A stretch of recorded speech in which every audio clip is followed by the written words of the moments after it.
Bom dia para todos. O nosso encontro está praticamente no fim. Passou tão rápido, né? E nós reservamos para esse nosso momento último do evento algumas reflexões sobre os aspectos que dizem respeito à nossa relação com a vida e com aquilo que nos aguarda no futuro. A gente agora vai falar mais de futuro e não de passado.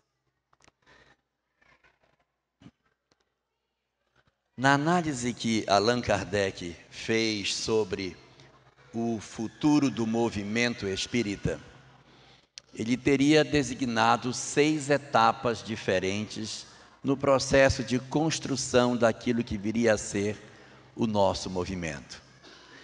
Isso está contido na Revista Espírita de 1863, no mês de dezembro. E nessa mensagem ele define 6 etapas diferentes. A primeira etapa era a etapa da curiosidade, marcada pelos fenômenos de Heidesville, das Megirantes. A segunda etapa, o chamado período filosófico, marcado pelas discussões que diziam respeito à estruturação doutrinária do Espiritismo. A terceira etapa, chamada o período de lutas, identificado como a presença dos detratores e aqueles que de várias formas tentariam desconstruir a ideia espírita. O quarto período seria o período religioso, aonde os espíritas entenderiam a doutrina como uma religião. O quinto dos períodos, penúltimo, foi um período que Allan Kardec não designou um nome específico. Ele disse que lhe faltava uma forma de definir o nome, mas seria um período no qual haveria um descolamento da ideia de religião para um novo conceito. E então, nós avançaríamos da visão religiosa para uma sexta etapa. A etapa última chama-se a etapa da regeneração social. Uma etapa marcada pela contribuição efetiva do movimento espírita na transformação da sociedade.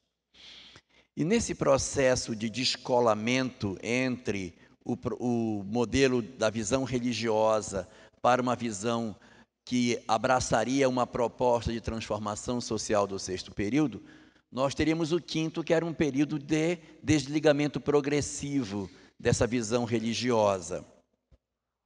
E isso a gente vem observando a partir do momento que se observa uma preocupação crescente dentro do movimento espírita com os aspectos ligados à transformação moral, à busca da transformação do eu, em que o movimento espírita redescobre o verdadeiro sentido da sua razão de existência como sendo uma proposta para a modificação dos seres humanos. Isso é muito positivo, isso é muito bom que nós estejamos vivendo agora esse chamado quinto período da etapa que Kardec definiu. Mas esse período, ele traz dentro de si uma possível armadilha que nós precisamos nos defender contra ela. É que na tentativa de nós caminharmos na construção de uma doutrina voltada para a transformação do ser humano, da mudança íntima, do autoconhecimento, do mergulho no eu e de todas as demais discussões que a gente possa trazer dentro desse sentido, nós corremos o risco, dentro do movimento espírita, de avançarmos na direção de um fenômeno indesejável, chamado psicologização do movimento espírita. O que é a psicologização do movimento? É nós transformarmos o espiritismo num movimento psicológico, num movimento de autoajuda. O espiritismo não é autoajuda, o espiritismo é espiritismo. Ele não se circunscreve às discussões puramente psicológicas, mas ele transcende essa questão. E às vezes a gente fica um pouco tenso, preocupado. Será que eu estou indo na direção de uma visão do espiritismo no período intermediário, que seria essa que discute a transcendência e discute o processo de mergulho no próprio eu, da mudança íntima, da transformação moral? Ou será que a minha prática, na tentativa de fazer isso, está se tornando uma prática psicológica? Ou seja, eu estou enveredando o movimento espírita numa psicologização dos seus conceitos. É muito fácil saber se nós estamos tomando um rumo ou outro. Quando nós tomamos o rumo da psicologização, nós abordamos os aspectos psicológicos e esquecemos o espírito. Palestras espíritas que não tratam dos princípios espíritas não são palestras espíritas. Palestras que não trazem a ideia da imortalidade da alma, da reencarnação, da lei de causa e efeito, da mediunidade, que não discute as questões referentes aos pontos fundamentais, que são princípios espirituais que a doutrina espírita possui, elas estariam escorregando na direção de uma psicologização.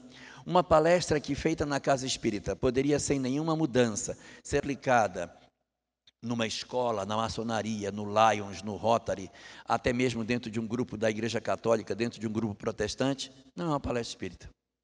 É uma palestra de cunho psicológico, é de cunho de autoajuda. A gente, para ser espírita, precisa trazer as discussões que digam respeito especificamente aos princípios que a doutrina espírita tem. Eu dou um exemplo. Se alguém faz uma palestra sobre, por exemplo, o perdão, e diz que você tem que perdoar porque o perdão deixa mágoa no coração das pessoas e que essa mágoa amanhã pode se converter numa doença, que você pode desenvolver um câncer por conta da mágoa, que você vai ficar uma pessoa amarga, que você vai ter dificuldade de convivência, que isso vai lhe adoecer psicologicamente, que isso vai fazer o seu futuro ser ruim, que você tem a grande chance de terminar a vida sozinho, porque ninguém gosta de conviver com pessoas que passam o dia inteiro se queixando, gemendo, né? Pessoas gementes, elas têm dificuldade de ter as outras ao lado dela. Todas essas coisas, elas são verdades, mas elas são verdades da autoajuda. Elas não são verdades espíritas na sua essência. Nós vamos efetivamente trabalhar a doutrina espírita quando nós dissermos tudo isso e acrescentarmos os insumos que a doutrina espírita possui, que é a base doutrinária dela. Quando nós começarmos a dizer, por exemplo, que além de tudo isso que estamos falando, aqueles que estão conosco convivendo e que são tidos como os nossos desafetos, e que se a gente não perdoar, continuarão na condição de nossos, entre aspas, inimigos, eles poderão, ao desencarnar, nos perturbar espiritualmente, criando processos obsessivos, que nós, desencarnando, poderemos entrar em processos de perturbação do lado de lá, que isso pode gerar uma encarnação com graves compromissos no futuro, pela chance de nós reencontrarmos com aqueles que nós mais odiamos numa próxima existência, até dentro do nosso próprio lar. Quando fazemos isso, nós estamos entrando nos aspectos espirituais. Então, quando a gente estiver trabalhando e andando na direção da construção dessa visão moderna que a gente está tendo, de discussão do e de avanço para si mesmo, que nós não desatrelemos o barco do espiritismo dos seus conceitos. Que a gente não se enamore tanto da psicologia e esqueça do espiritismo. Nós podemos discutir história, podemos, sem necessariamente abandonar o espiritismo. É o que está na obra A Caminho da Luz. Nós podemos discutir biologia, sem abandonar o espiritismo. É o que está na obra Evolução em Dois Mundos. Nós podemos discutir psicologia, sem abandonar o espiritismo, que é o que está presente na obra de Joana de Ângeles. Mas se nós fazemos um movimento na direção da autoajuda, fazemos um movimento na direção dessa psicologização e esquecemos dos princípios doutrinários, nós estaremos apequenando a doutrina espírita, nós estaremos prestando um desserviço a ela, porque o grande atributo que a doutrina espírita possui é revelar para nós a vida imortal, as nossas relações para além das fronteiras da morte, para que nós tenhamos convencimento do processo de mudança, para que em nós exista motivações adicionais para que a gente realize a nossa transformação moral. Esquecermos isso seria uma grande pena. nós corremos o risco de descaracterizar assim a face mais bela que o Espiritismo possui. E será assim, no dizer de Kardec, fazendo essa desvinculação do aspecto religioso estritamente, avançando para esse período intermediário, que nós chegaremos à etapa da chamada regeneração social. Essa chamada regeneração social, ela nada mais é do que o período no qual nós poderíamos dizer que é o ingresso da Terra numa nova etapa da sua condição evolutiva, que é a condição de ser um planeta de regeneração. Por isso o nome de regeneração social. Nós, então, ingressaremos no conceito da regeneração social quando o planeta tiver ingressado na condição de planeta de regeneração. A obra básica, o Evangelho segundo o Espiritismo, possui um capítulo chamado Há Muitas Moradas na Casa de Meu Pai, onde Allan Kardec discute especificamente uma graduação dos mundos, em que ele estabelece vários graus que os mundos teriam. É uma divisão puramente didática, ele dividiu em 5, poderia dividir em 9, poderia dividir em 7, em 10, em 15, mas ele didaticamente dividiu em 5 classes de mundos. Essas classes, elas nada têm de absoluto e os planetas não têm rótulo debaixo deles escrito. Esse aqui é um planeta do tipo tal, mas existem características que definem os planetas de acordo com o grau de evolução que eles possuem. Nessa conceituação que Allan Kardec propõe, a Terra estaria no segundo degrau desse processo evolutivo, no segundo estágio, os chamados planetas de provas e expiações. Esses mundos chamados de provas e expiações, eles são caracterizados por duas questões fundamentais dos seus habitantes: a inteligência e o vício. Quando se fala que um planeta ele pertence a um determinado grau, não se está dizendo que todos os seus integrantes pertencem a um específico grau, mas a maioria deles estariam nessa condição espiritual. O que quer dizer que a Terra, sendo do estágio 2, ela possui algumas pessoas do estágio 3, que seria a regeneração, e possui alguns elementos do estágio 1, chamados de mundos primitivos. Ela estaria agora na condição de provas e expiações. E dentro da leitura que a gente concebe da obra básica sobre esses mundos eles abrigam as almas rebeldes, os espíritos que, de certa maneira, utilizaram do seu livre-arbítrio para descumprir a lei de Deus. A lei de Deus, ela traçou um caminho para nós, para que nós seguíssemos os seus conceitos e assim alcançássemos a felicidade. É o que está disposto na questão 614 de O Livro dos Espíritos. Allan Kardec pergunta aos espíritos o que é a lei de Deus. E os espíritos respondem: é a única verdadeira para a felicidade do homem. Indica-lhe o que deve fazer ou deixar de fazer, e o homem só é infeliz quando dela se afasta. A infelicidade, portanto, é resultado da nossa desobediência. E os mundos de provas e expiações, costumeiramente, abrigam os espíritos que, de uma certa forma, utilizaram a sua inteligência de maneira equivocada. Então, essas entidades elas são reunidas e são trazidas para um planeta específico, para que ali, na convivência entre eles, eles consigam se lapidar. Parece muito com aquelas pedras que tem no fundo dos rios, que a gente vê, a gente toma o seixo, que a gente toma assim, nossa, mas elas são tão lindas, já viram o seixo como é lindo? Todo boleadinho, aí você põe no jardim para enfeitar as suas flores, é lindo.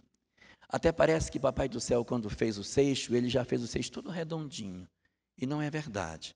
Os seixos, eles são criados lá em cima no rio, são pedras pontudas, cheias de arestas, mas elas vão rolando no leito do rio e uma aresta vai batendo de uma na outra, de uma na outra, de uma na outra, e elas vão se lapidando mutuamente. Quando chega na foz, está tudo lisinho, porque uma lapidou a outra. Um planeta de provas e expiações é um rio, com pedras cheias de arestas. Papai do Céu coloca essas pedras cheias de aresta e diz: vão comigo, né? Que é vão com Deus, vão comigo, que aí vocês vão se ajeitando. E na medida que eles vão rolando no rio, um vai lapidando o outro. O objetivo da reunião das almas nos mundos de provas e expiação é exatamente para que a gente consiga, no convívio entre nós, nos lapidarmos mutuamente. A convivência com os nossos desiguais, com as pessoas que nos incomodam, elas têm exatamente o condão de promover a transformação em nossas almas. Se nós soubermos aproveitar as experiências que a gente pode colher no sentido de transformação moral, por convivermos com aqueles que nos são diferentes, nós evoluiremos mais rápido. Se nós nos recolhermos e nos retirarmos da convivência dos nossos desiguais, a gente até evolui, mas vai demorar um pouco mais. Vamos ter uma caminhada mais longa, vai demorar mais para que a gente consiga alcançar a felicidade legítima. Então, se a gente está interessado em abreviar o nosso tempo de sofrimento e alcançarmos mais prontamente a felicidade que Deus reserva a todos os seus filhos, a gente não deve se retirar das lutas de convívio, porque são elas que fazem em nós o crescimento que a gente tanto procura. Portanto, é ali, nessa lide dos mundos de provas e expiações, que nós iremos trabalhar a nossa intimidade para que nós consigamos alcançar os aspectos espirituais que a gente tanto necessita. E nessa dinâmica, no capítulo 18 da Gênese, há um comentário sobre os processos de migração dos mundos. Existe, segundo Kardec, 2 modelos de migração que acontecem nos planetas. 2. Um dos modelos que Kardec diz são chamadas migrações individuais. As migrações individuais, elas acontecem quando os planetas estão em regime de naturalidade. Eles estão em regime de estabilidade. Então, digamos, um planeta de provas e expiações que está numa era de estabilidade da sua história, ele pode ter migrações individuais. Como ocorrem as migrações individuais? Elas ocorrem da seguinte forma: eu tenho um espírito, por isso que é individual, eu tenho um espírito que ele avançou mais do que ele poderia dentro daquele planeta. Ele cresceu mais do que ele poderia crescer naquele mundo. Então, quando a gente cresce mais do que poderia crescer em uma específica direção, então, quando um espírito avança mais do que a média, nós dizemos: você já pode deixar de encarnar aqui, porque você já não tem mais o que aprender nessa classe, nessa série.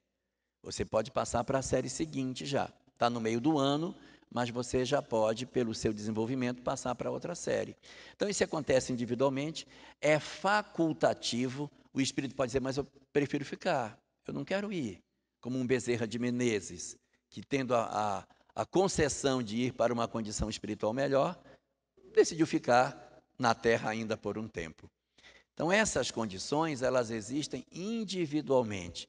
Os espíritos que recebem essa benesse são as almas boas, são os bons que migram. Esses bons migram individualmente e eles migram pela sua vontade. É uma migração facultativa. E assim acontece nesse modelo de migração. Só que não é esse o único modelo de migração que existe. No dizer de Kardec, existe um segundo modelo de migração. O segundo modelo de migração que existe são as migrações que ocorrem quando os planetas entram em processo de transição. Quando eles estão no estágio e eles sinalizam que começam a se aproximar do processo de transformação para o estágio seguinte, ou seja, a Terra deixando de ser provas e expiações, avançando para o estágio de regeneração, ela vai entrar num período de transição. Entrando no período de transição, o modelo de migração muda. Aí entra o modelo 2. O modelo 1 são migrações individuais em que os bons saem facultativamente. Quando nós temos o período de transição, entra o modelo das migrações gerais. As migrações gerais não são mais migrações individuais, elas são coletivas. Em vez de sair um indivíduo, sai vários. Essa é a primeira diferença. A segunda é que, no primeiro caso, saíam os bons. Nas migrações gerais, saem os maus. E a terceira característica é que, no primeiro caso, ela era facultativa, aqui é compulsória. Então, nesses modelos de migração, o que é que vai acontecer? A Terra ela vai passar por um processo de transformação, no qual, progressivamente, ela vai apresentando transformações sucessivas e se aproximando do formato de um mundo de regeneração. Ao contrário do que muitas vezes as pessoas acabam pregando, falando, dizendo, a regeneração ela não tem data para acontecer.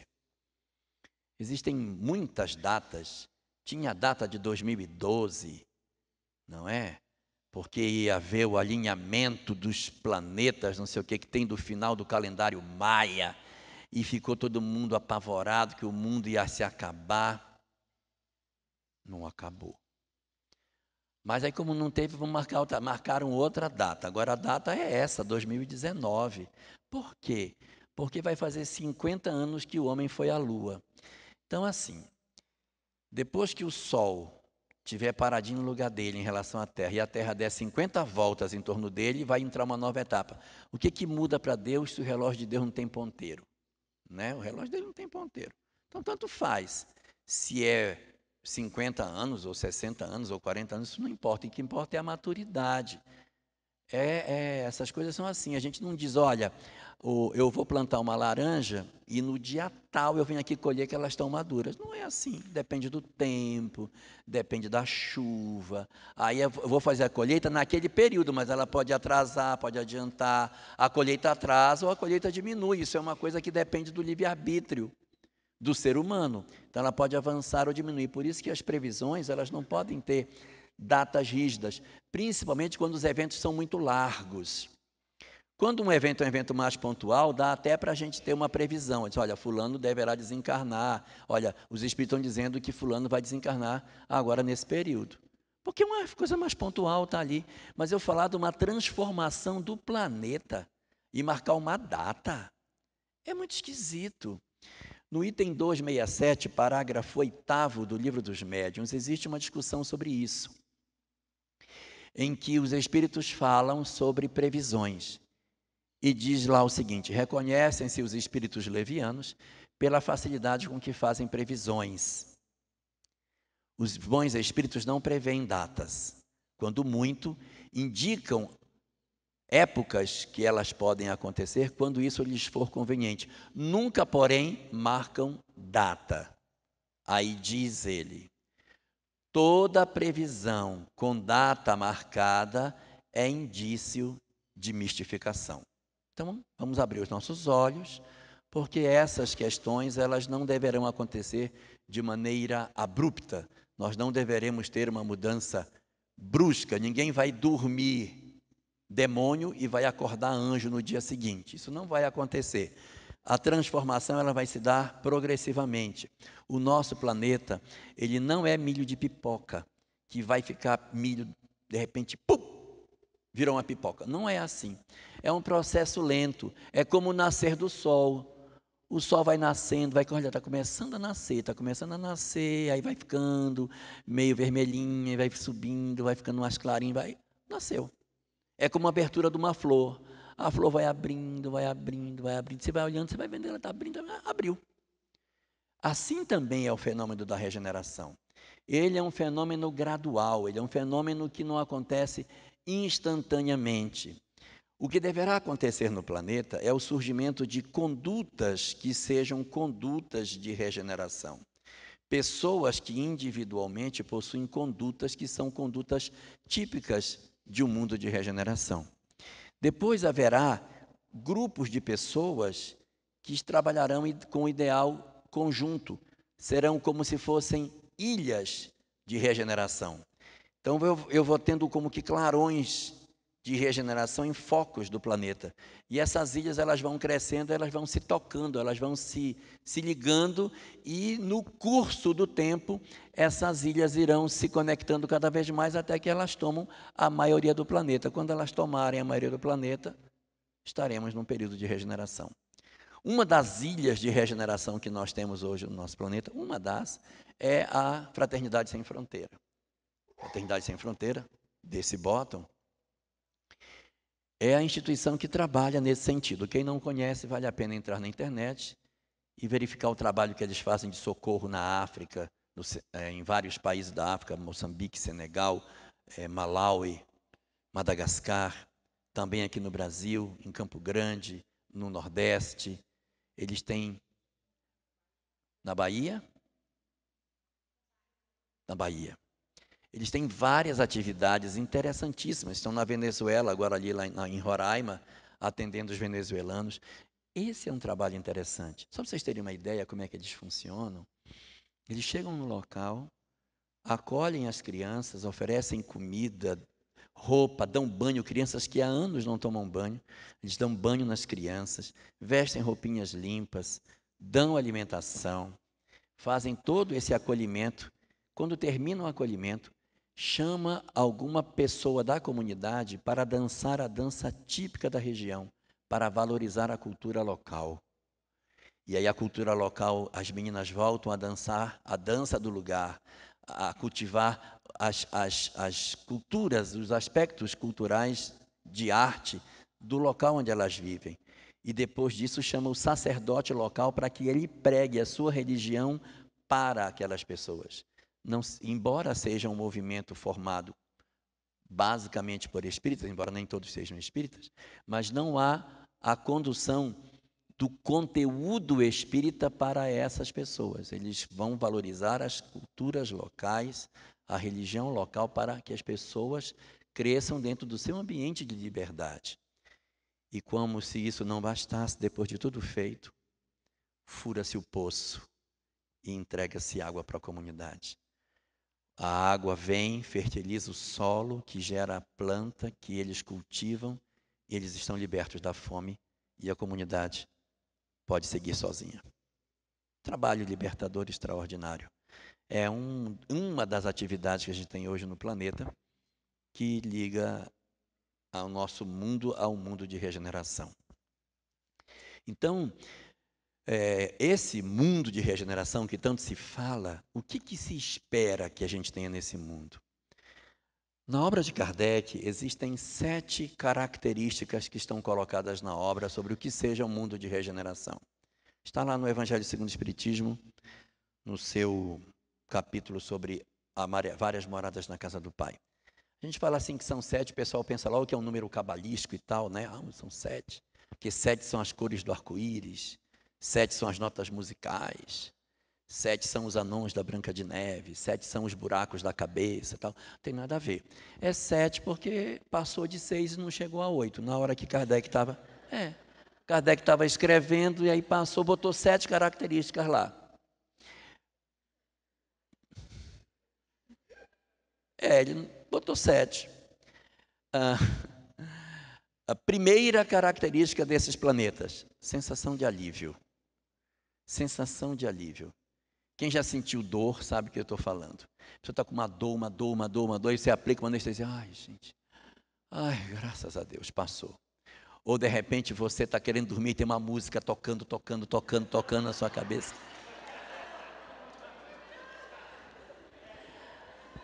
Aí você quer dormir, quando dá 3 da manhã, graças a Deus. Então, eu não sei porque eu estava dormindo. Então, isso é sensação de alívio.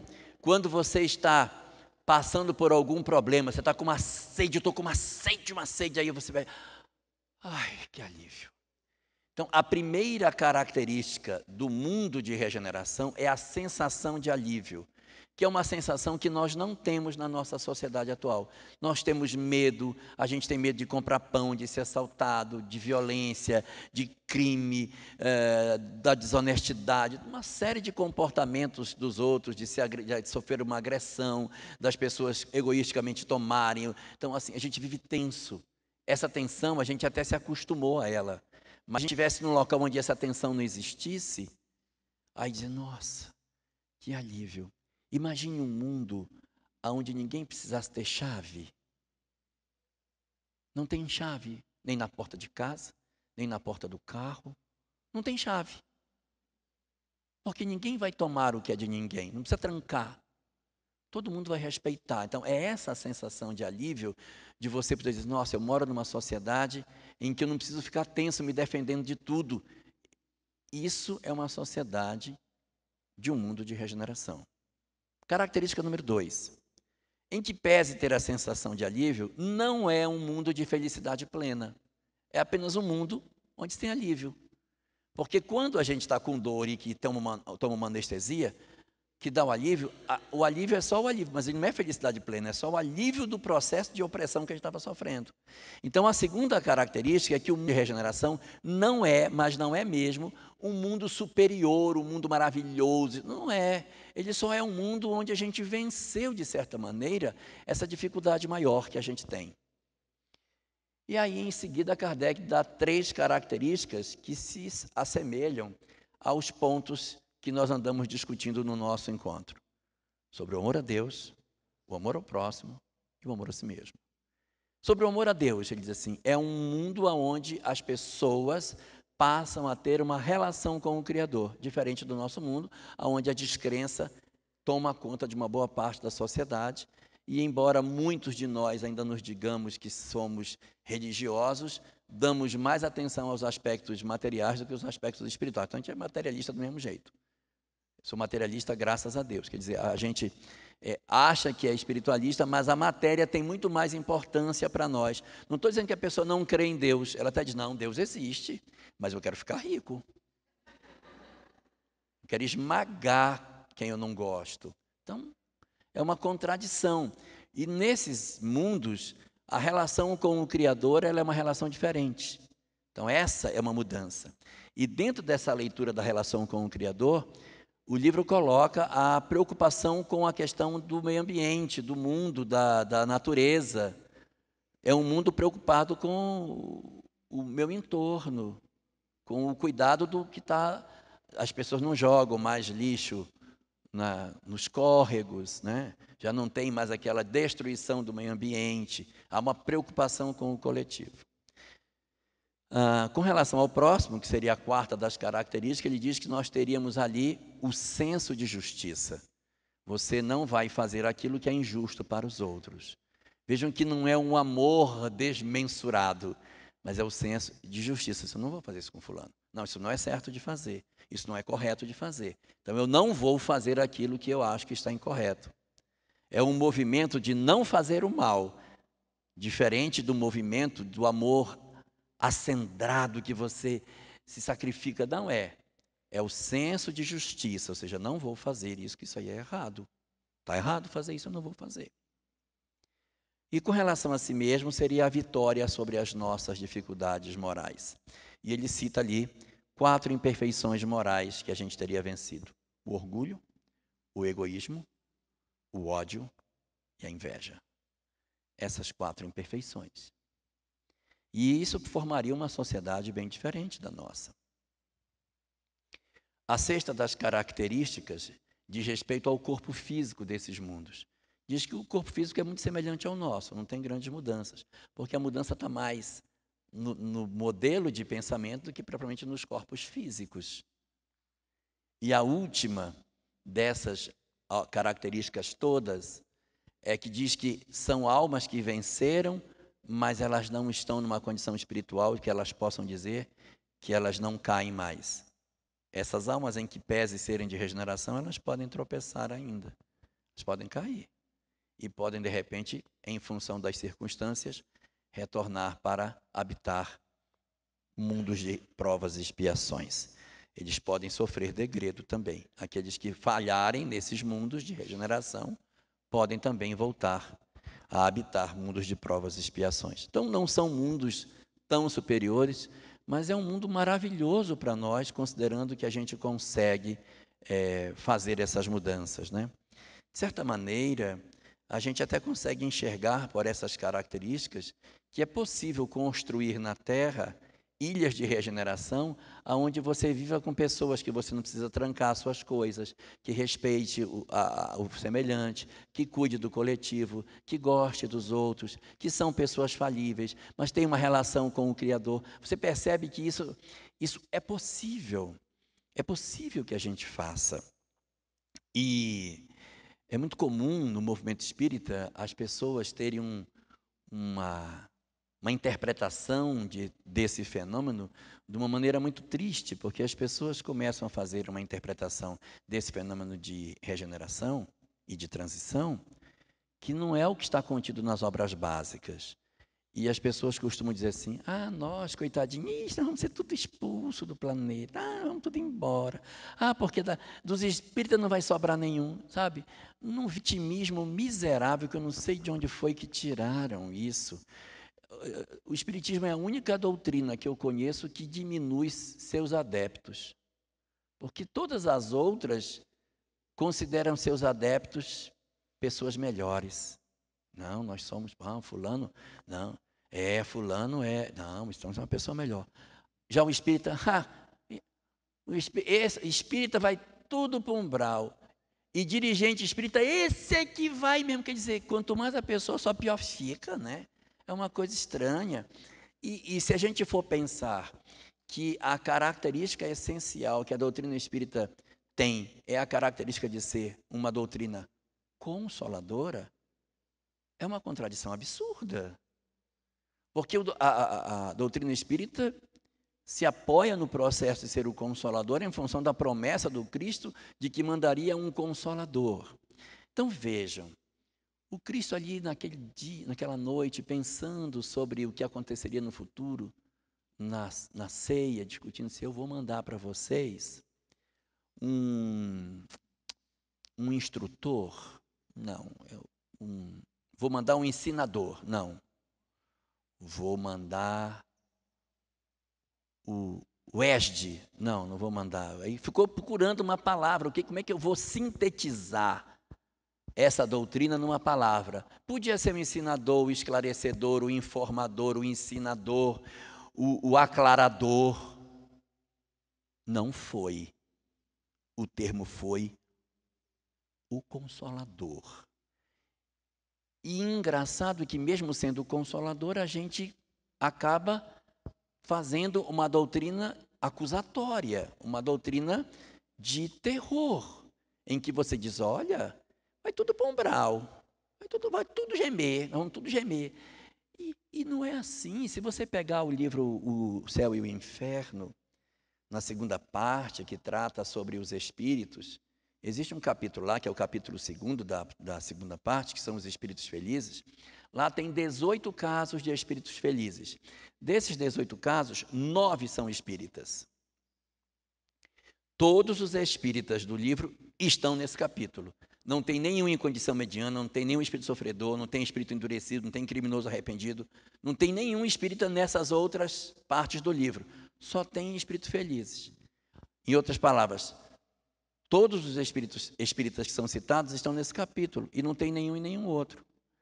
Mas a gente teima em dizer, espírita, vai ficar tudo mal. E nós temos companheiros espíritas que já desencarnaram. E esses companheiros espíritas que já desencarnaram, eles vêm na reunião mediúnica. E eles não estão no umbral, eles podem estar em posto de socorro, eles estão em local de refazimento, eles estão atendidos. Não dá para a gente pensar que a gente vai desencarnar, bater a poeira e dizer assim, Jesus, pode sair que agora eu cheguei, deixa que eu vou, vá descansar que agora é minha vez. Não é essa a ideia que a gente tem que ter. É lógico que ninguém vai sair do mundo físico ingressando numa hoste celestial. Não é verdade, não vamos. Mas também dizer que a gente vai ficar gemendo, arrastando corrente, gritando, uivando, é demais também. Vai comer lama. O mais provável de acontecer, e eu estou dizendo isso porque é o que a gente enxerga dos nossos companheiros que já desencarnaram antes de nós, é posto de socorro, gente. Observem as reuniões mediúnicas, os companheiros se encarnaram. Onde ele está? Eu estou atendido, estou no hospital, estou me refazendo, tenho os companheiros que estão aqui, e essas pessoas vão ficar um tempo maior ou menor nesse local de acolhimento, e depois eles vão começar a exercer algumas atividades no mundo espiritual. Essa é a prática que a gente tem visto, mas é uma gemessão miserável, como se a gente fosse desencarnar e fosse arrastado, como se nós fôssemos a retaguarda do planeta. Nós não somos a retaguarda do planeta, nós não somos. Observem os ideais que a gente esposa, os esforços que nós fazemos para sermos bons, a luta que a gente realiza dentro dos nossos lares para manter a harmonia, o combate que nós fazemos contra as nossas imperfeições. Você vai dizer que nada disso está acontecendo? Poxa, e aí quando chega na época da transição, vem de novo. Os espíritos vão migrar, vai tudo embora. Vão tudo para Plutão, vão tudo para não sei para onde, construir pirâmide e tal. De onde tiraram essa ideia? De onde foi que surgiu esse pensamento de vitimismo, de que nós somos a retaguarda de tudo? É lógico que ninguém pode chegar e dizer assim, não, nós somos espíritas, nós estamos já com a vaga garantida, comprei até aqui, estou com o passaporte garantido. Não é também assim, mas também nós não podemos ir para o outro lado, nós estamos indo para um lado completamente diferente. Nós estamos indo para um extremo que não é necessário que isso seja feito. Nós estamos indo para um caminho que não deveria ser. Eu até posso ir, mas se eu for, vou perguntar por um monte de gente. Eu vou, cadê fulano? Eu vou, mas eu quero saber onde está fulano, quero que ele vá comigo, porque se ele não for, eu também não vou me agarrar aqui, não vou de jeito nenhum. Por quê? Porque, na verdade, não é isso que está escrito na obra básica. Se nós formos na Gênese para verificar quais as características das almas que não irão permanecer na Terra, que vão sofrer o processo de migração para outros mundos, está posto na Gênese qual é a característica deles. A característica é os maus não tocados pelo bem. Essa é a característica. Para que o espírito não permaneça na Terra, não é qualquer um, é o mal não tocado pelo bem. E o que é o mal não tocado pelo bem? O mal não tocado pelo bem é o mal não tocado pelo bem. Entendeu? Assim, é aquela pessoa que realmente parece ser impermeável ao processo de melhoria. Que o cara diz, fiz, matei e mato de novo. Eu não me arrependo, fiz foi pouco. Esse é o mal não tocado pelo bem. É para aqueles espíritos que são endurecidos. As almas endurecidas é que são as almas que deverão passar pelo processo de migração. Não são qualquer um daqueles que hoje estão no planeta. Nós temos uma falsa crença de que na transição vai sair quase todo mundo, vai ficar só uns poucos gato pingado por aqui, um olhando para o outro assim desconfiado. E não é isso que a obra literária diz. Os que vão sair são os maus não tocados pelo bem, são aqueles que são difíceis mesmo, porque esses espíritos, conforme está colocado em obras póstumas, quando Kardec analisa a questão da construção moral do planeta, ele diz assim, ele faz uma conta, é uma conta grosseira, ele diz assim, admitamos que 25% da humanidade seja realmente má, e 25% da humanidade seja verdadeiramente boa. Eu tenho 50% que não sabe se é se não é. Só que os 20% verdadeiramente maus, eles influenciam esses 50%, porque os bons são tímidos. Então você acaba tendo a sensação que tem 75% de gente má e só 25% de gente boa. Quando esses 25% partirem para influenciar os 50%, inverte. Essa conta de 25, 50 é só de fundo didático, não é para ninguém dizer, eita, então o planeta tem 25%, então 25% são 7 bilhões, calcula quanto é um quarto. Não, não é isso. É só para a gente ter uma noção do comportamento do ser humano, como que as coisas acontecem. Resultado, nós sim podemos influenciar a humanidade para uma transformação? Podemos. Esse é o nosso papel. A nossa chamada em termos de mundo espiritual é que a gente promova uma transformação a partir da influência pessoal que a gente possa fazer no mundo em que a gente vive. Nós somos chamados, por conta disso, o 6º período da etapa do movimento espírita, para uma regeneração social, que é o fenômeno de transformação dessa sociedade. Então, nós vamos ser convocados para esse fenômeno final? Sim, nós estamos convocados para o fenômeno da transição e dar o contributo, mas esperar que nós sejamos os migrados não é o mais provável. Mais provável de ir para o planeta migrado são outras figuras que devem ir. Quem deve ir é o Valdemar, é o Sauro, entendeu? O Fred Krueger. Esse pessoal é que deve ir, porque são os maus não tocados pelo bem. Quando você tem um indivíduo que ele realmente não demonstra que ele tem interesse de mudança, ele tem mais chance de ser um migrado.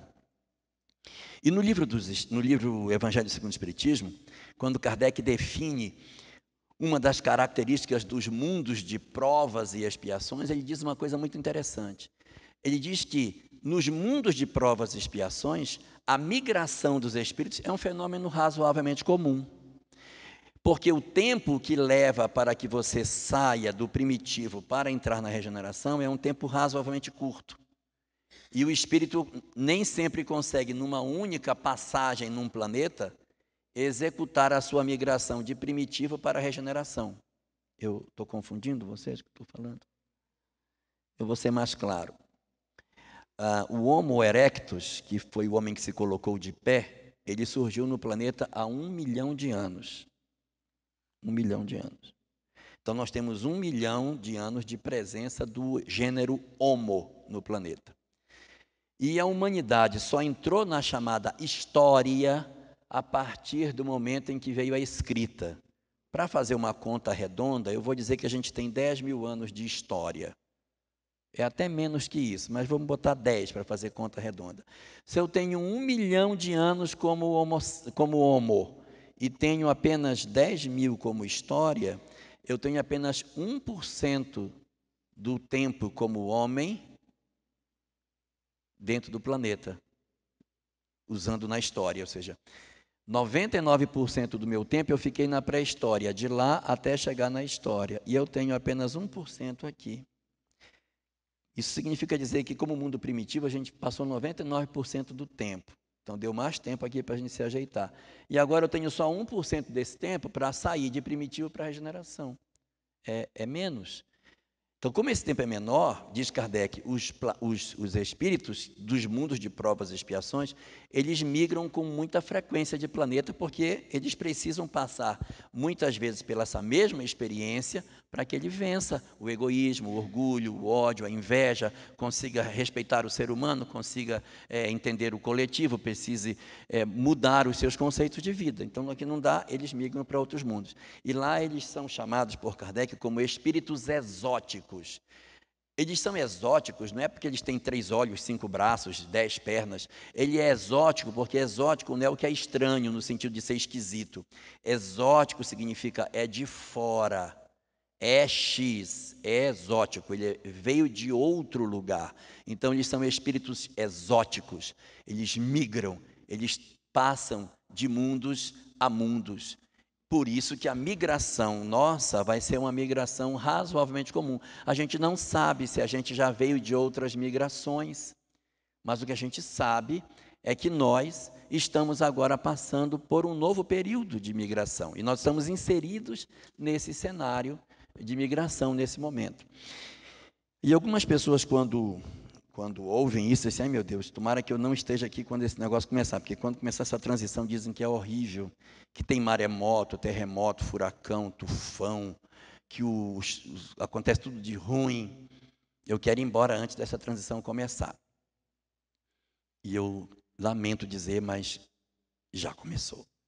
Nós estamos dentro do olho do furacão. Só que Kardec diz que a mudança do planeta não é nas entranhas do orbe, não é um movimento geológico, como a gente assiste no filme 2012, que o planeta se acaba, os continentes se afundam, e o eixo da Terra se desloca, e aí o coração do planeta parece um forno de micro-ondas, explode, e aquele povo gritando. Kardec diz, não, a transição não é um movimento geológico, ele é um movimento social. O que caracteriza a transição planetária? A convulsão social, a colisão de conceitos. E a gente não precisa ser um especialista para perceber que nós estamos vivendo um período de convulsão social, de mudanças. Vejam as polarizações que estão acontecendo dentro da nossa sociedade. Vejam os desgastes que a gente está vivendo, e a gente assiste a televisão e diz, mas meu Deus, mas será possível? Eu só posso estar doido, não pode estar acontecendo um negócio desse. E está. Estão acontecendo coisas que a gente põe a mão na cabeça e fala, não é possível. Isso não poderia estar acontecendo no século XXI, mas está acontecendo. E, curiosamente, ocorre um fenômeno muito singular nos períodos de transição. É que algumas almas que constituem a população dos planetas, provas e expiações, à medida que elas vão ficando almas difíceis e endurecidas, elas vão sendo separadas. Igual quando você está trabalhando, separando feijão, isso aqui separa. Você vai separando. Os que estão mais ruinzinhos, você vai separando. Não, esse aqui ainda não, esse aqui ainda não. Você vai tirando, vai tirando. Então, eles ficam separadinhos. Esses que são separadinhos, eles não vêm encarnando na mesma frequência que os outros, porque se eles vierem, eles vão perturbar a ordem do planeta. Esses espíritos, se vierem com a mesma frequência que os chamados normais vêm, eles vão perturbar a ordem, porque eles não são só ruins, eles são péssimos.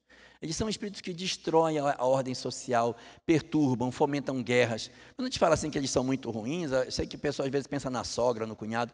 Não é essa coisa assim.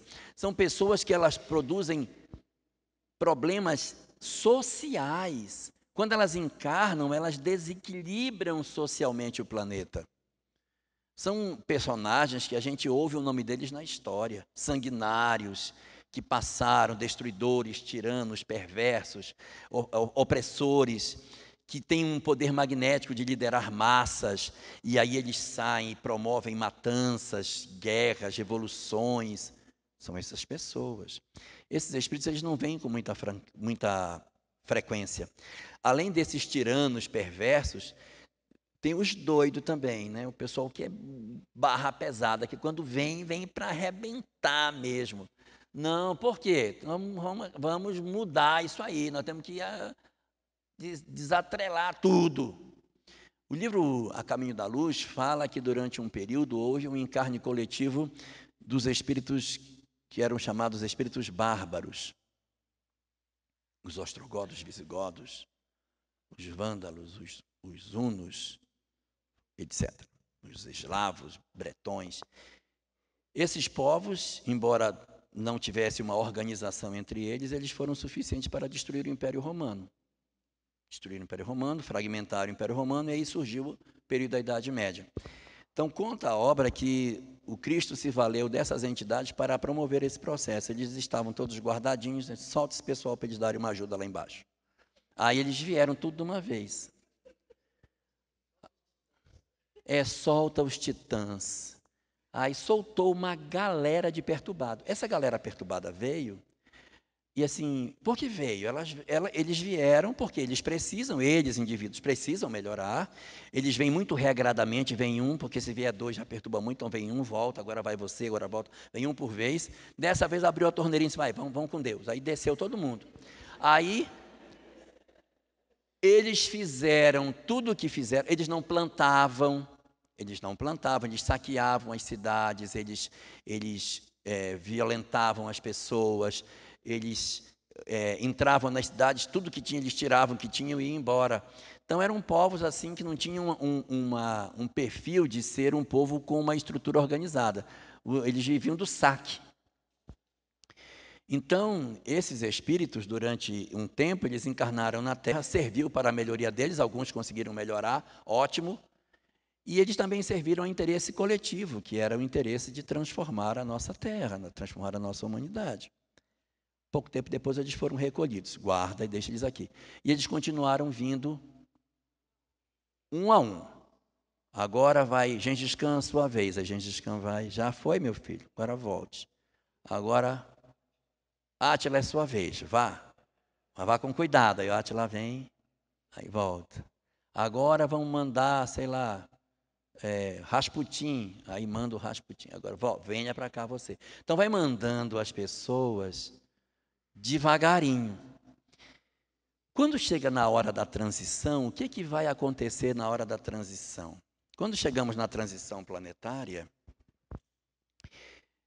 os espíritos estão num período final e a Terra vai passar para a regeneração. Se esses espíritos não encarnarem agora, depois é que não vai ser. Você não pode dizer assim, não, eu vou continuar encarnando eles um a um, porque eles indo um a um vai dando direitinho, que se mandar muito vai atrapalhar. Não tem jeito, que se mandar um a um não vai dar tempo, vai chegar a transição e não deu tempo de vir todo mundo. Aí, qual é a solução? A solução é a mais surpreendente possível. Abre a torneira de novo e solta o povo. Então, no Apocalipse está dito, no capítulo 19, acho que é versículo 22, dito assim, que Satanás ficará guardado por 1000 anos. E quando for no final dos tempos, Satanás será solto por um pouco de tempo. Não quero assustar ninguém. Satanás está solto. Quem são, entre aspas, esses chamados Satanás? São essas entidades. Elas têm perturbação em todas as áreas que vocês possam imaginar. Elas têm perturbação no campo político, elas têm perturbação no campo sexual, elas têm perturbação no campo das artes, elas têm perturbação em tudo que é canto. Por isso que a gente diz assim, meu Deus, o que está acontecendo? Parte desses espíritos que estão reencarnando, eles estavam presos desde a Idade Média, desde o período das Cruzadas. Existe um fenômeno na lei de causa e efeito chamado inversão social. Esse fenômeno de inversão social é o fenômeno no qual, quando você odeia muito uma coisa, você reencarna no lado contrário que você estava, ou seja, você vai reencarnar entre os que você odeia. Eu confundi? Você odiou, cai para dentro. Sim. Se você, por exemplo, for cruzeirense e tiver muita raiva de atleticano, pode se preparar. Pode preparar. Vai nascer atleticano doente na outra.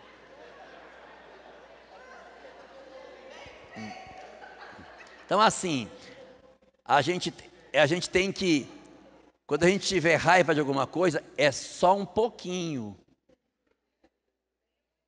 Não pode ter muita, assim. Na Copa, a gente tem que torcer pelo menos um jogo pela Argentina, pelo menos um, que é para não encarnar lá, ok?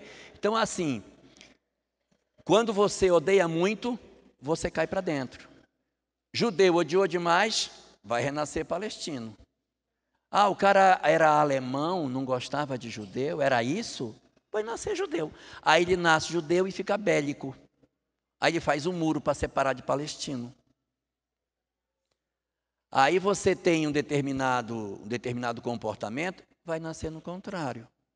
Então, essa é uma técnica que existe.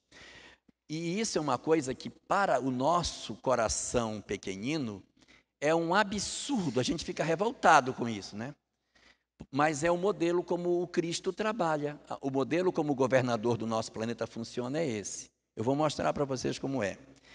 É assim, ó. Quando o cristianismo surgiu, quem perseguia o cristianismo? Qual era a doutrina que perseguia o cristianismo? Paganismo. Os pagãos, Roma, que fazia os circos, torturava, botava no fogo. O que aconteceu? Pegaram os pagãos que menos gostavam do cristianismo, encarnaram como cristãos. Mas, Senhor, vai estragar o cristianismo. Não estou preocupado com o cristianismo, estou preocupado com as pessoas. Que o cristianismo depois eu arrumo, mas eu tenho que arrumar as pessoas. Então ele pega as almas que não gostam, que odeiam o cristianismo e coloca dentro do cristianismo. Eu jamais faria isso. De, olha, você vai perturbar lá, você vai perturbar o budismo, vou te mandar lá para a China. Mas ele não tem esse sentimento de propriedade que a gente tem. A doutrina foi ele que deixou.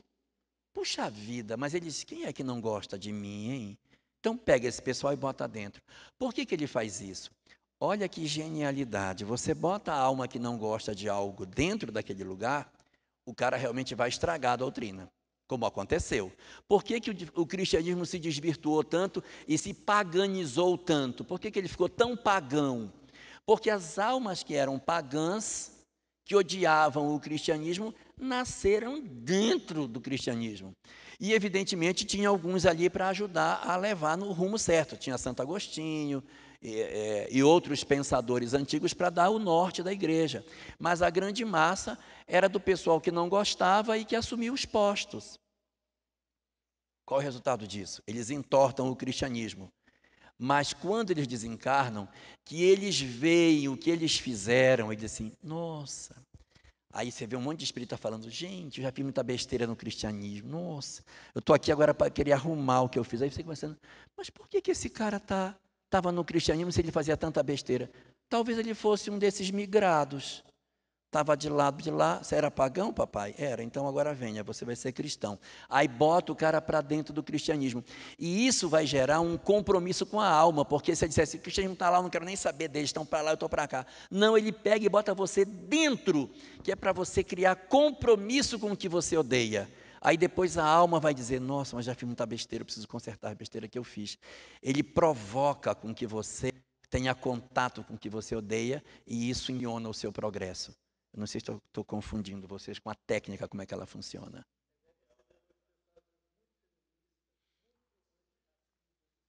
Vai para o outro lado.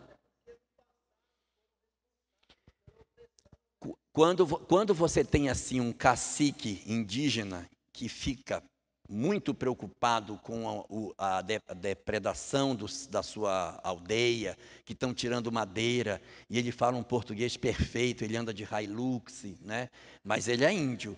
Aí você diz, mas como é que esse cara é índio e tem toda essa capacidade de raciocínio? Os outros índios lá, ninguém quase fala direito, mas ele fala, é super articulado, conhece de lei, e quem é esse sujeito? Esse é o antigo explorador. Ele explorou, aí você explorou, mas você gostou? Gostei, então agora você vai nascer lá. Aí como ele é uma alma mais velha, ele rapidamente assume a liderança. Ele cai naquele lugar, ele assume o comando do lugar, porque ele tem mais bagagem e assume e vai brigar pelos mesmos interesses que ele mesmo depedrou no outro. Não é lindo, gente? É uma coisa linda isso. Então, o que aconteceu? Os pagãos caíram para dentro do cristianismo. Pouco tempo depois, o cristianismo se fortaleceu como doutrina, certo ou errado, ele se fortaleceu como doutrina. Aí veio uma tentativa de reconstrução do cristianismo no islamismo. O islamismo foi uma proposta de arrumação do cristianismo. Isso está no livro A Caminho da Luz. O que fizeram os cristãos quando se defrontaram com os muçulmanos? Guerra, cruzadas, ódio. Então o que você faz? Nasce cristãos entre muçulmanos e nasce muçulmanos entre cristãos. Simples assim. Existia em Bagdá, no século VIII e o século IX, uma casa chamada Bait al-Hikmah, entre os árabes, que era um centro de excelência de tradução, de leitura, de estudos, porque a Europa era muito medíocre em termos de estudo por conta do perigo que era estudar e a igreja com a Inquisição perseguir. E no Islã era o esplendor. Uma série de pesquisas científicas, elas todas foram para o Islã. O Islã pegou toda a literatura dos gregos antigos e levou para Bait al-Hikmah, traduziu para o árabe e ali eles estudavam Sócrates, Plotino, Jâmblico, Aristóteles, Platão, era tudo estudado dentro de Beit al-Hikma. E ali foi um polo de formação e de multiplicação de conhecimentos, formação de hospitais, médicos, uma série de progressos foram feitos na área científica durante esse período do Islã.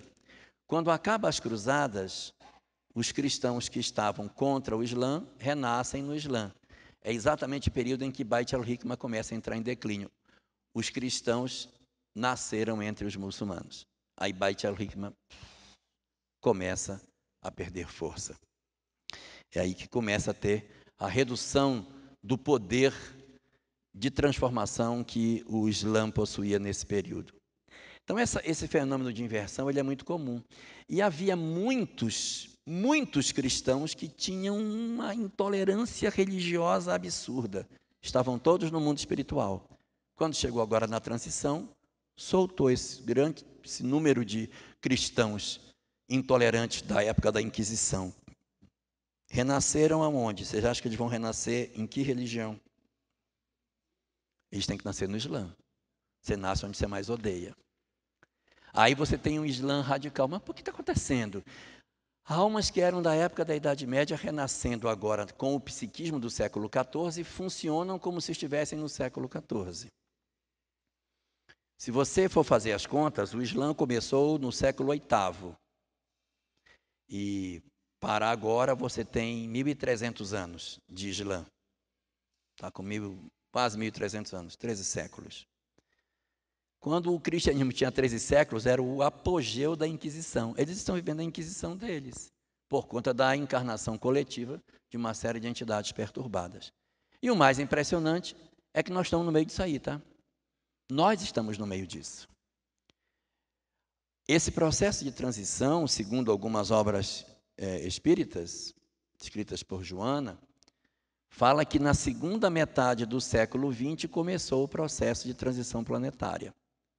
Não quero aqui que ninguém faça conta achando que porque nasceu em 49 não está na transição. Isso não é assim matematicamente. Deu 1950, pá, agora vai. Mas é naquela faixa do período de 1950 é quando começa. Se vocês perceberem, esses espíritos chegando, os bárbaros chegando, sem interesse e com o modelo de formato de sociedade que eles tinham, eles formam um movimento hippie. Então, são eles que vão constituir a ruptura do modelo, o que foi muito bom para a sociedade. Alterou o modelo de religião, alterou o modelo de família, alterou a forma como funcionava o próprio Estado. Os hippies foram muito importantes, porque eles questionavam a hipocrisia da sociedade. Mas, ao mesmo tempo, trouxeram as drogas, a violência, né? Uma série de práticas que eram típicas dos povos bárbaros antigos. Eles acabaram trazendo para os dias atuais. Então, nós estamos vivendo esse período, que é um período de muita perturbação, o que vai exigir de nós um acendrado amor para que a gente consiga alcançar os objetivos. Existe, particularmente, algumas questões que a gente precisa observar do porquê que esses espíritos estão reencarnando e o que é que Deus quer de nós. Porque nessa dinâmica existem 3 razões que levam a 3 condutas desse momento de transição que a gente está passando com relação a essas almas que estão chegando no planeta. Por que razão que eles vêm? Eles vêm por 3 razões. A primeira razão é por eles, porque se eles não vierem agora, eles não vão vir depois, então tem que vir. Então eles estão vindo porque eles precisam vir. E também estão vindo por causa de nós, porque nós precisamos conviver com os opostos para que a gente descubra quem somos nós. Nós precisamos descobrir quem nós somos. E existem aí 2 condutas que a gente pode tomar e as 2 são equivocadas. Então, são essas 3 situações que a gente tem que ver. Eles vêm por nós, eles vêm por eles e eles vêm por nós. Por nós, existem 2 tipos de situação por nós que são indesejáveis. Primeira, a gente dizer assim, esse pessoal aí é um monte de perturbado, isso não tem jeito. A única solução que tem é matar tudinho. Meter-lhe bala. Se você entra por essa leitura, automaticamente, você está dizendo que você não está preparado para a transição. Porque a transição estabelece que a gente tenha que ter um olhar diferente, uma outra forma de olhar. Então, não é. Se eu assisto a televisão e digo assim, rapaz, eu com uma bomba, jogar no meio desse cara, matar metade logo. Se eu tiver essa leitura, o meu coração ainda não é um coração de transição, um coração de regeneração.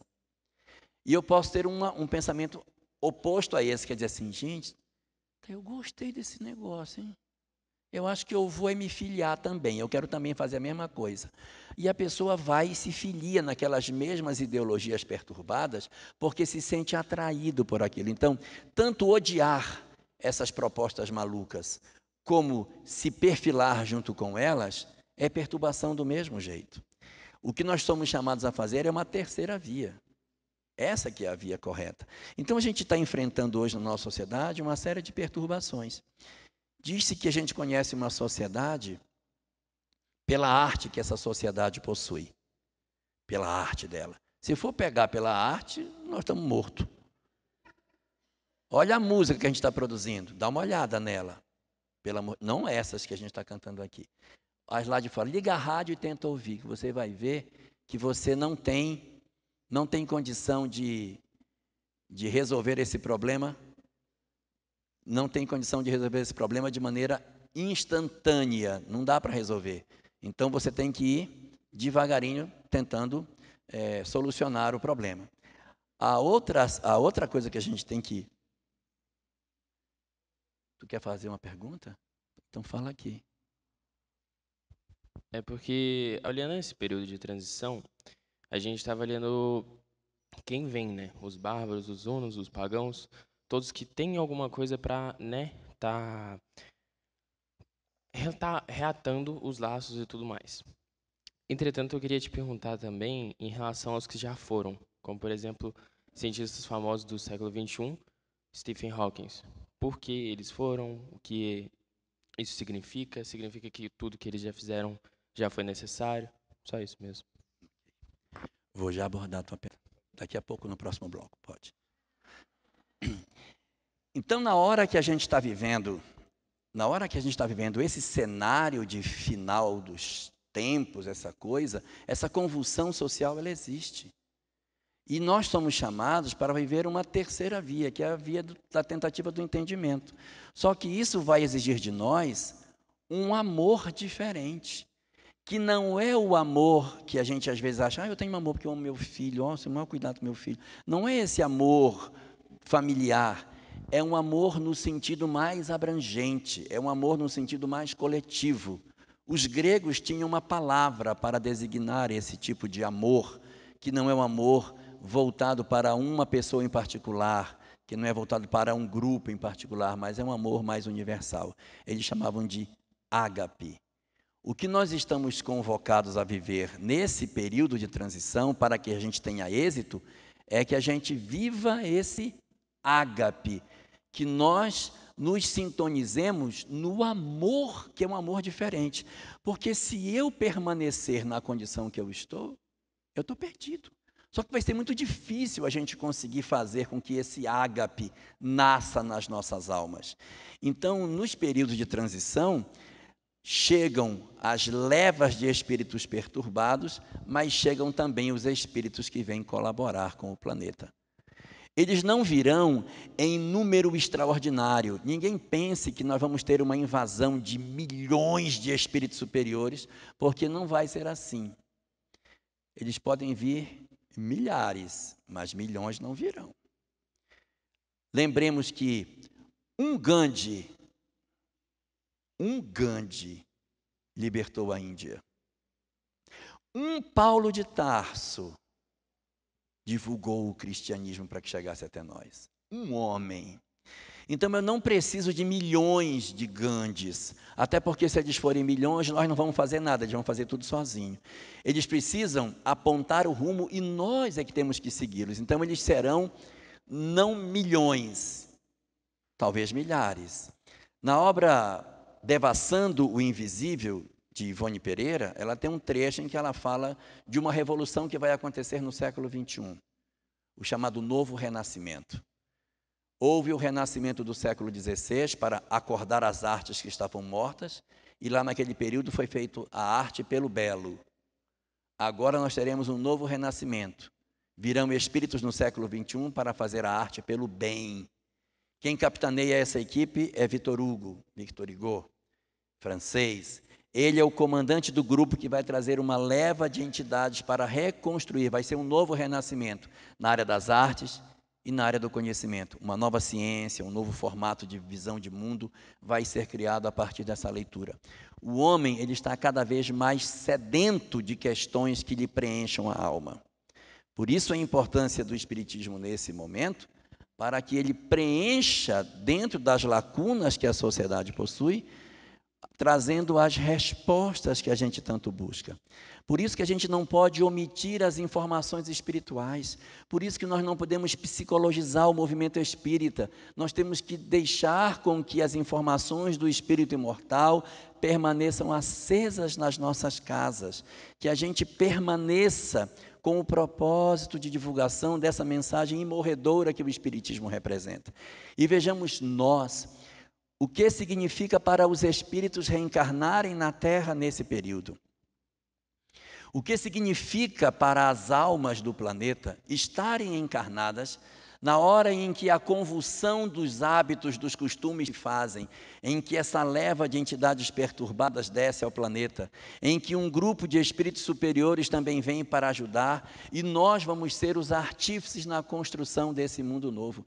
Vejam que honra extraordinária está designada para cada um de nós. Vejam o quanto essa encarnação será valiosa para nós enquanto espíritos que somos. Nós temos a figura de Emmanuel, que se apresenta ainda hoje como um senador romano, em homenagem a uma encarnação que ele teve, que ele considera que foi muito significativa, porque ele encontrou Jesus. Eu não tenho dúvida em afirmar que nós guardaremos esta encarnação de maneira muito particular na nossa memória, por ter sido uma encarnação em que nós pudemos despertar, em que a gente pôde acordar para a vida e começar o processo de transformação moral. Então, nós estamos vivendo um momento ímpar da nossa evolução. Nós não somos, evidentemente, aqueles que são os mais propensos para sermos conduzidos para outros mundos. Nós deveremos ficar por aqui. Essa deve ser o nosso destino. Nós só precisamos manter a fidelidade ao ideal, perseverar no nosso processo de mudança, darmos a nossa contribuição efetiva, real, de mudança do nosso mundo íntimo, de querer realmente mudar os nossos corações, não querer aprender espiritismo. Não adianta aprender espiritismo, você tem que viver. E esse viver no miudinho, em casa, com um parente difícil, com a pessoa que a gente tem mais dificuldade, para a gente vencer a nossa dificuldade. Foi para isso que a gente renasceu. A gente não nasceu para ser grande missionário do lado de fora. As nossas maiores missões, elas estão do lado de dentro. E que a gente não se iluda com relação a isso. Que a gente não se perca achando que nós somos os que vamos fazer grandes coisas do lado de fora. A gente vai fazer grandes coisas do lado de dentro. Grandes coisas do lado de dentro. Conversando com o presidente da Federação Espírita Brasileira, Jorge Godinho, ele me disse assim: às vezes eu fico pensando sobre nós e fico imaginando o que vai ser de nós, brasileiros, no futuro. E ele faz uma hipótese. Isso é uma hipótese. Isso não é uma certeza, mas é uma hipótese. Ele diz assim: se o Espiritismo há de se espalhar sobre toda a face da terra, eu vou precisar de divulgadores dessa mensagem. Então, diz ele, o que é que eu imagino para os espíritas na próxima existência? Nós todos estaremos espalhados sobre a face da terra. Nós estamos todos juntos, fazendo essa faculdade de espiritismo, fazendo esse curso intensivo de uma encarnação inteira, estudando o movimento espírita, estudando espiritismo, aprendendo tudo que a gente está aprendendo, porque na próxima existência a gente vai estar tudo espalhado. Um vai para a Birmânia, um vai para o Afeganistão, o Alasca, cada um vai para um canto, e a gente observa as pessoas gostando de certas regiões diferentes do planeta. Eu gosto tanto, eu tenho uma afinidade tão grande com a China e tal. Aguarde. Então, essa é a convocação que a gente tem para fazer. Só que para que a gente consiga acessar essa condição, temos que trabalhar nas nossas vidas o acendrado amor que nós já somos capazes de viver. Em nós já existe muito amor, além do que aquele que a gente pensa que vive. E a gente sabe que tem mais amor quando a gente se emociona e você percebe que você sente mais amor do que costumeiramente sente. Porque nós temos um baú fechado dentro da nossa alma que a gente tem dificuldade de abrir. Quando a gente se emociona, quando a gente vive um evento espírita, ou tem uma emoção forte com um filho, com um pai, com uma mãe, um irmão, que você se emociona, você acessa esse cabedal de emoção que você tem dentro de você. É esse baú que a gente precisa abrir. A gente precisa aprender a amar sem reserva, a se doar no processo de amor, sem esperar que a gente tenha que aguardar mais alguma coisa para amar de verdade. Que o ágape, que nós já somos sim capazes de viver, que esse amor universal que a gente já é capaz sim de vivenciar, que ele desabroche de nós, que a gente faça o que tem que fazer para que a gente consiga realizar todo o trabalho que a gente tem para fazer e que a vida nos chama para que a gente possa atuar. Eu sei que meu tempo está estourado, mas eu queria aproveitar e contar uma história para vocês. Dá tempo? Então eu vou contar uma história para vocês. Eu sei que muitos de nós às vezes dizemos assim: eu sou muito pequeno. Eu tenho muita imperfeição. Eu olho para o outro e digo, ele tem condição de fazer melhor do que eu. Eu sou coitado, sou cheio de falhas. Eu não dou conta. O outro dá conta, mas eu não dou conta. Exatamente por conta dessa nossa percepção de que muitos de nós nos consideramos piores por conta das imperfeições que nós temos, eu queria aproveitar e contar uma história. É uma parábola. Essa parábola, ela tem 2.600 anos. Quem contou essa parábola foi o Buda. E eu queria aproveitar para compartilhar com vocês essa história. O Buda conta que numa casa faustosa, cheia de muitos serviçais, havia um rapaz em particular que ele tinha uma tarefa específica. A tarefa dele era buscar água num poço de pedra para encher a cisterna na casa de seu amo. Todas as manhãs, ele colocava uma vara sobre as costas com um balde de cada lado e andava por um longo caminho até chegar a um balde de pedra, um poço de pedra, e ali naquele poço de pedra ele baixava a vara, enchia os baldes, colocava a vara nas costas e voltava pelo caminho para preencher a cisterna de seu amo. Ele fazia esse caminho várias vezes ao dia até encher a cisterna. E conta ao Buda que numa das vezes que ele estava fazendo esse trajeto para ir buscar água no poço, quando ele foi baixar a vara escorregou e um dos baldes bateu na lateral do poço. E como o balde era de madeira e o poço era de pedra, quando o balde bateu no poço, o balde rachou. O rapaz olhou o balde trincado e, diferentemente daquilo que a gente poderia imaginar, ele não jogou o balde fora. Ele continuou usando o balde, mesmo o balde tendo rachado. Só que por conta disso, o trabalho dele mudou um pouquinho. Ele chegava com os baldes na lateral do poço, baixava a vara, enchia primeiro o balde bom, em seguida ele enchia o balde rachado e rapidamente colocava o balde nas costas e saía correndo pelo caminho, e quando chegava na cisterna, derramava o restinho de água que sobrou do balde rachado e derramava a água do balde bom, voltava para buscar mais água. E assim se repetia isso. E nesse caminhar de ir e vir com esses baldes para ir buscar água, sem lá muito sucesso, porque o balde rachado deixava quase tudo pelo caminho, quando ele parou na lateral do poço, o balde, nessa época os baldes ainda falavam, o balde se virou para ele e disse: por que você não me joga fora? Por que você não me abandona? Você acha que eu não sei que eu só peso nas suas costas? Você acha que eu não sei que eu sou um inútil, que eu não sirvo para nada? Que por minha culpa você tem que ir e vir muito mais vezes para poder preencher o balde, a cisterna da casa do seu amo? Se liberte de mim. Eu não sirvo para nada. Eu sou um inútil. Eu sou um imprestável balde rachado. Me joga no montouro, que é o meu local, o meu destino. Eu não sirvo. Olha o balde bom, ele ajuda tanto você, eu não ajudo em nada, eu não presto. Não se condene a sofrer mais comigo, me abandona. O rapaz então virou-se para o balde rachado e disse: ah, meu querido balde rachado, se tu soubesses o quanto meu amo se agrada do serviço que faço na sua casa, porque me sirvo exatamente de ti para levar água, tu não dirias que tu és um inútil.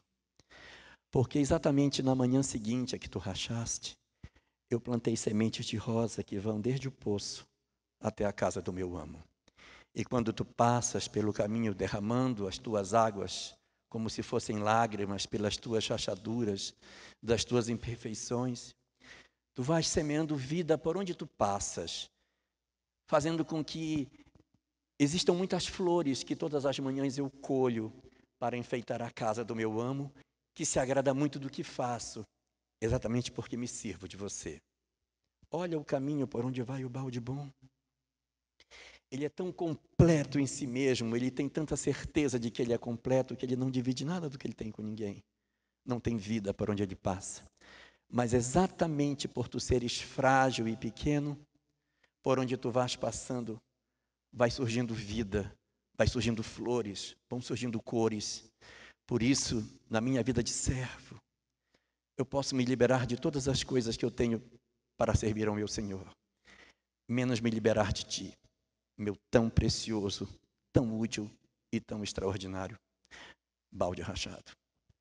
Que a gente aprenda a lição do balde e siga a nossa vida sabendo que nas costas de quem nos carrega, com certeza, existe muita utilidade para as nossas imperfeições. Muito obrigado.